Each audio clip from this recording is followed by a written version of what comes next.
श्री कृष्णा, राधे राधे। बैसाख का पवित्र महीना चल रहा है। इस बैसाख के महीने में आज हम सुनेंगे बांदरी की कहानी।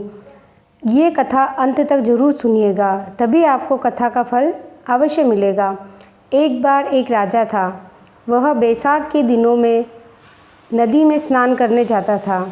राजा देखता है कि नदी का पानी सुबह तक स्थिर हो जाना चाहिए था, लेकिन वो जब भी जाता है स्नान करने, उससे पहले उसको नदी का पानी अस्थिर लगता है, यानी हिलता हुआ लगता है। तो राजा सोचता है कि मुझसे भी पहले ऐसा कौन व्यक्ति है जो नदी में स्नान करके जाता है। ऐसा करते करते बहुत दिन हो गए। तो राजा ने अपने सिपाहियों से कहा कि मुझसे पहले इस नदी में स्नान कौन करता है, ज़रा इस चीज़ का पता लगाओ। पता लगाने के लिए उसके सैनिक गए नदी के किनारे। जैसे ही वो देखते हैं कि राजा के स्नान करने से पहले एक बांदरी पेड़ से उतरती है और राजा से पहले स्नान करती है और पेड़ पे जाके बैठ जाती है। और फिर राजा को जैसे ही पता पड़ा कि मेरे से स्नान करने से पहले एक बांदरी आके स्नान करती है, तो राजा ने अपने सिपाहियों को कहा। सिपाही गए और उस बांदरी को बुला के लाए। राजा ने उस बांदरी से पूछा कि तू इतनी जल्दी स्नान क्यों करती है। तो बांदरी ने जवाब दिया कि मैं बैसाख का स्नान कर रही हूँ, जो सूर्योदय से पूर्व किया जाता है। तो राजा ने उसको बोला कि इससे क्या होगा, बस मुझे बैसाख का स्नान करना है और भगवान विष्णु की कृपा इससे बनी रहती है। तो राजा ने पहले वचन ले रखा था, अगर कोई स्त्री मुझसे पहले स्नान करेगी तो मैं उससे विवाह कर लूँगा। राजा ने अपना वचन पूर्ण किया, लेकिन वो स्त्री नहीं थी, बांदरी थी, इसलिए राजा ने उस बांदरी से विवाह कर लिया। राजा के पहले भी रानियां थी, तो राजा ने उस बांदरी से विवाह करके अपने महल में लाया और उसको भी रखा रानियों के साथ। जैसे ही राजा के पहले वाली रानियों की एक की भी संतान नहीं थी, राजा नहीं संतान था। थोड़े दिन हुए तो बांदरी के गर्भ ठहर गया। तो राजा को पता पड़ा कि बांदरी के गर्भ है, तो राजा बहुत खुश हुआ। तो चलो अच्छा है, मेरी इन बाकी रानियों के कोई भी पुत्र नहीं है, कम से कम इस बांदरी के तो पुत्र होगा, मेरा पुत्र ही कहलाएगा। इस प्रकार से राजा ने बोला कि बांदरी तू इस कमरे में सुख सुविधा से रहे, आराम से, और जब भी तुझे प्रसव पीड़ा होवे तो मैं घंटी लगा रहा हूँ, घंटी को बजा देना, मैं उस समय तुम्हारी सहायता के लिए आ जाएंगे। लेकिन बांदरी से दूसरी रानियाँ ईर्ष्या करने लगी। वो देखती हमको इतने साल हो गए, हमारे गर्भ नहीं ठहरा और इसको आए हुए भी कुछ समय नहीं हुआ, उसके गर्भ ठहर गया, ईर्ष्या करने लगी।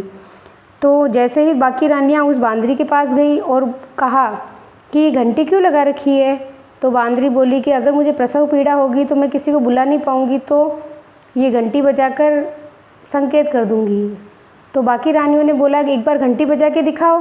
तो बोली मैं घंटी बजाऊँगी, पर अभी प्रसव पीड़ा शुरू नहीं हुई है, एक बार बजा दो, हम कुछ नहीं, हम देखना चाहते हैं कैसे प्रकार से राजा आते हैं, कैसे तुम्हारी मदद करते हैं।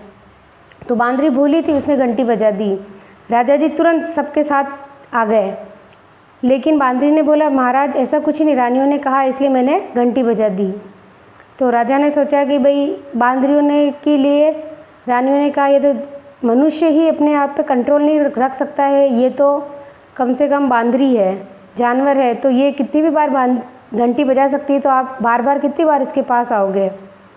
समय हुआ और राजा वापस चला गया। उधर बांदरी की प्रसव पीड़ा शुरू हुई थोड़े दिन बाद, तो घंटी हटा दी गई उसके महल से। अब वो बहुत पीड़ित हुई और उसने एक कंवर को जन्म दिया। ये उसके बैसाख का फल था, बैसाख का महीना किया उसको फल मिला, तो उसको पुत्र रत्न की प्राप्ति हुई। बाकी रानियों को जैसे ही पता पड़ा कि बांदरी ने पुत्र रत्न हुआ, वो बहुत उससे ईर्ष्या जलन करने लगी। उन्होंने बांदरी के पुत्र को उठाया, एक संदूक में बिठाया और संदूक में लेके उसको नदी में, दासियों को कहा जो नदी में बहाकर आ गए, और उसके स्थान पर एक पत्थर रख दिया और राजा को बुलाया। राजा ने बोला राजा जी बांदरी ने के प्रसव हुआ, लेकिन प्रसव में कोई पुत्र ना होकर के, कोई संतान ना होकर के इसके तो एक पत्थर हुआ। राजा ने सोच लिया कि राजा ने मान भी लिया कि मेरे नसीब में वैसे ही पुत्र नहीं है, रानियों से पुत्र नहीं हुआ तो इस जानवर से मैं क्या आशा रख सकता हूँ। फिर राजा चला जाता है। उधर वो जो संदूक के अंदर जिसको राजा की संतान को बहा दी गई थी, वो बहुत दूर जाकर आगे नदी में एक कुम्हार रहते थे, कुम्हार कुम्हारिन, दोनों पति पत्नी थे और उनके भी कोई संतान नहीं थी।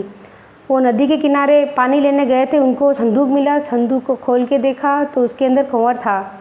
उनको पता नहीं था, उन्होंने भगवान का आशीर्वाद समझकर उसको स्वीकार कर लिया और उसकी लालन पालन अच्छे से करने लगे। दोनों अपने पुत्र समान उसको बहुत अच्छा रखने लगे। एक दिन का समय आया, वो पुत्र बड़ा हो गया तो नदी के किनारे बैठा हुआ था, खेल रहा था। मिट्टी के खिलौने बना रखे थे, हाथी घोड़े उनसे खेल रहा था। खेलते खेलते नदी के किनारे अपने हाथी घोड़ों को बात कर रहा था, मेरे हाथी घोड़े ऊँट जल्दी जल्दी पानी पी लो, हाथी घोड़ो ऊँट जल्दी जल्दी पानी पी लो। और उसी समय उसी नदी के किनारे जो रानी की दासियाँ थी वो पानी भरने आई थी। तो उस लड़के को देखती है, बोलती है कि क्या कभी मिट्टी के पशु भी कोई पानी पीते हैं क्या, हाथी घोड़े? तो लड़का कहता है अगर एक बांदरी के बच्चे की जगह पत्थर हो सकता है तो ये मिट्टी के ये पानी क्यों नहीं पी सकते हैं? तो उनको बात खटकी। वो तुरंत महल में रानी सा के पास गई और रानी को बोल दिया कि वो लड़का है और उसको पता है एक बांदरी के पत्थर नहीं हुआ था, लड़का हुआ था, हो ना हो ये वही राजा का कुंवर है। फिर रानी को आया गुस्सा, उन्होंने बोला उसको तो जहर के लड्डू ले जाके दो। तो उसको मारने के सारे प्रयास किए, जहर के लड्डू दिए, लेकिन उस तो भगवान श्री हरि का आशीर्वाद था, वो तो बच गया। और एक दिन वो 108 मिट्टी के घड़े लेकर पेड़ के नीचे बैठा हुआ था और उसके पास ही, पेड़ के पास ही राजकुमारियाँ खेल रही थी, छोटी छोटी, बहुत दूसरे देश की। राजकुमारी को प्यास लगी, उसने बोला मुझे पानी पिला दो। नहीं, पानी नहीं पिलाऊंगा, अगर तुम है ना इस चारों तरफ चक्कर काटोगी तो तुमको पानी पिलाऊंगा। तो राजकुमारी वापस खेलने लगी, खेलती खेलती बहुत थक गई। फिर एक कही मुझे पानी पिला दो, उसने बोला चक्कर लगा, मैं तुझे पानी पिला दूंगा। इस प्रकार से पूरी 108 जो करवे लेके बैठा था, तो 108 ही वो लड़कियां थी, सब ने उसके चक्कर काटे और पानी पी लिया। तो उसने बोला तुम लोगों ने मेरे चक्कर काटे और पानी पिया तो तुम सब मेरी रानियां हो गई। तो उधर उस राजा को पता पड़ा, दूसरे राजा को, कि मेरी जितनी भी पुत्रियां थी 108, ये तो कुम्हार के बेटे से शादी हो गई और इनके तो घर में भी ठहर गया। तो उस राजा ने मना कर दिया कि मैं इतने सारी लड़कियों को कैसे रखूँगा, कैसे इनका पालन पोषण करूँगा। उसने बोला जिससे तुम्हारा विवाह हुआ तुम उसके घर पे चले जाओ। अब वो बेचारा गरीब था, वो तो कुम्हार, वो सोचे कि भाई इतनी सारी 108 बहुओं को मैं कैसे रखूँगा। तो राजा ने बोला तुम इसकी चिंता मत करो, मैं तुमको खूब अन्न धन दूंगा और तुम मेरी पुत्रियों का अपने पुत्र वधू के समान पालन पोषण करना, अच्छे से रखना उनको। तो उसने बोला ठीक है, मैं तुम्हारी पुत्रियों का पुत्रवत पालन करूँगा, मैं अच्छे से रखूँगा उनको।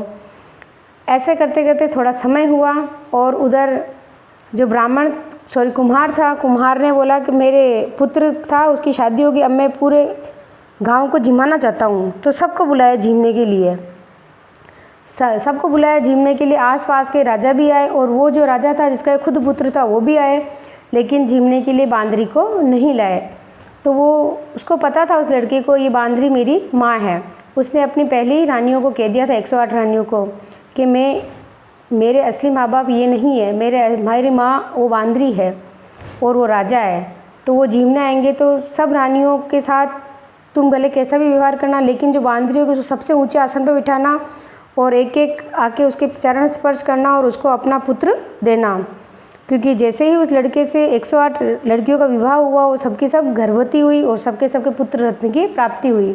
तो इस प्रकार से उस राजा के लड़के के 108 पुत्र हो गए। तो राजा उसके घर आए तो उसने देखा बहुत ठाट बाट से भोजन वोजन करा रखा था। उसने उस बांदरी को भी बुलवाया और सबसे ऊंचे आसन पर उसको बिठाया और जितनी भी रानियाँ आई उस लड़के की 108 ही रानियाँ सब उस बांदरी के चरण स्पर्श करती है और अपना अपना पोता उनकी बांदरी की गोद में डालती जाती है। बाकी रानियों को बहुत जलन हुई, ये हो न हो राजा का बेटा ही है, ये महारानी अभी जिंदा है। उनको क्रोध आया और बोला यहाँ राजा जी हमारा बहुत अपमान हुआ है, अब हम जा रहे हैं।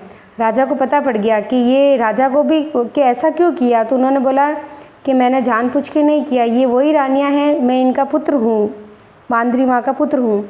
इन्होंने मुझे जन्म दिया, लेकिन इन रानियों ने मुझे संदूक में डालकर सरोवर के किनारे बहा दिया और मेरा पालन पोषण इन कुम्हारी ने किया है, ये मेरे माता पिता ने किया है। तो राजा ने अपने पुत्र को अपने महल में बुलाया 108 रानियों को भी महल में बुलाया और बाकी रानियों को, जो पहले रानियां थी राजा की, उनको सबको देश निकाला दे दिया और उस बांदरी को पटरानी बनाई और ठाट बाट से रहने लगे। और कुम्हारिन को भी बोला आप भी हमारे महल में आके रहो, लेकिन उन्होंने स्वीकार नहीं किया। फिर राजा ने कुम्हारिन को खूब धन माल देकर वहीं गांव में ही रहे वो। और राजा अपने पुत्र के साथ और पुत्र की 108 रानियों के साथ महल में आ गए और खूब ठाट बाट से रहने लगे। ये है वैशाख का व्रत करने का फल। इस प्रकार से अगर कोई सच्चे मन से वैशाख करता है तो भगवान श्री हरि की कृपा उन पर सदैव बनी रहती है और उनके इस जन्म के अगले जन्म तक के भी पुण्य प्राप्त होते हैं उनको। आप इसी प्रकार से वैशाख की और कहानियाँ सुनने के लिए हमारे चैनल से बने रहिएगा। अभी तक आपने हमारे चैनल को सब्सक्राइब नहीं किया है तो सब्सक्राइब कर दीजिएगा। जय श्री कृष्णा।